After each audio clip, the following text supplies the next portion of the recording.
Hola, estas son las noticias y los indicadores económicos más importantes del día de hoy. Las reducciones en las tarifas de energía estarán entre el 4 y el 8%.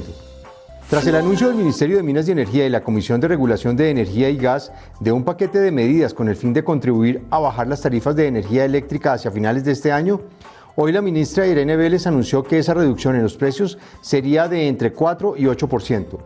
De acuerdo con el DANE, el precio anual del servicio de energía a septiembre tuvo un incremento de 27,29%, siendo los departamentos de la región Caribe los más afectados, con tarifas superiores al 40% en algunas ciudades.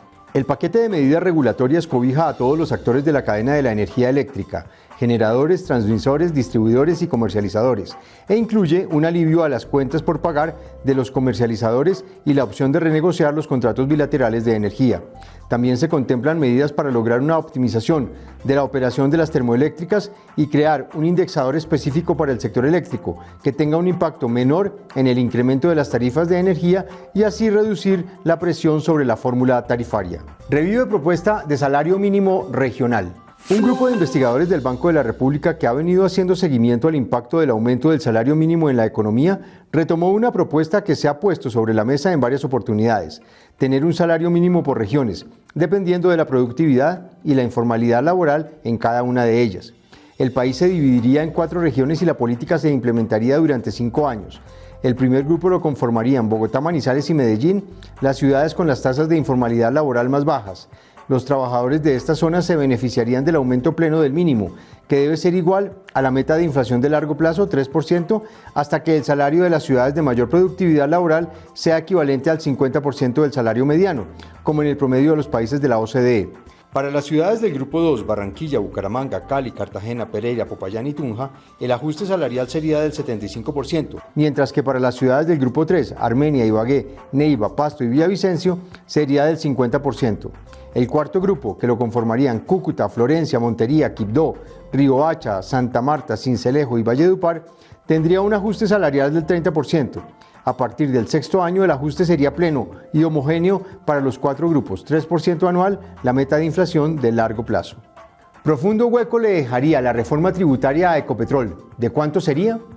De aprobarse el proyecto de reforma tributaria que pasó el primer debate por las comisiones económicas del Congreso, para Ecopetrol el efecto comenzaría el próximo año, con 5 a 6 billones de pesos menos en las ganancias, y el impacto total sobre la petrolera se estima que sea de entre 10 y 12 billones de pesos por año desde 2026.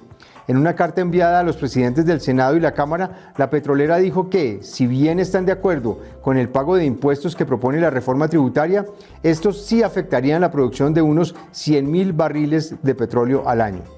La empresa justifica que el impacto será producido por los mayores impuestos vía sobretasa en renta y la no deducibilidad de las regalías, entre otros factores. En los indicadores económicos del día, el dólar se cotizó en promedio a 4.610 pesos con 95 centavos. El precio del petróleo hacia las 2 de la tarde se ubicaba en su referencia Brent en $92 con 48 centavos por barril y en la WTI en $87 con 26 centavos.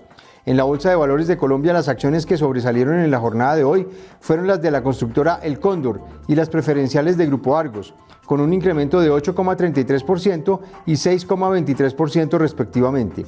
Las acciones que cayeron en la jornada fueron las preferenciales de Cementos Argos y las de ISA, que se contrajeron menos 7,42% y menos 2,37% respectivamente. En otras noticias, para Joe Biden, si Estados Unidos entra a recesión, sería muy ligera. El presidente estadounidense Joe Biden reconoció en una entrevista con CNN la posibilidad de una recesión muy ligera para la mayor economía del mundo. No creo que haya una recesión. Si la hay, sería una recesión muy ligera, es decir, bajaremos ligeramente, dijo.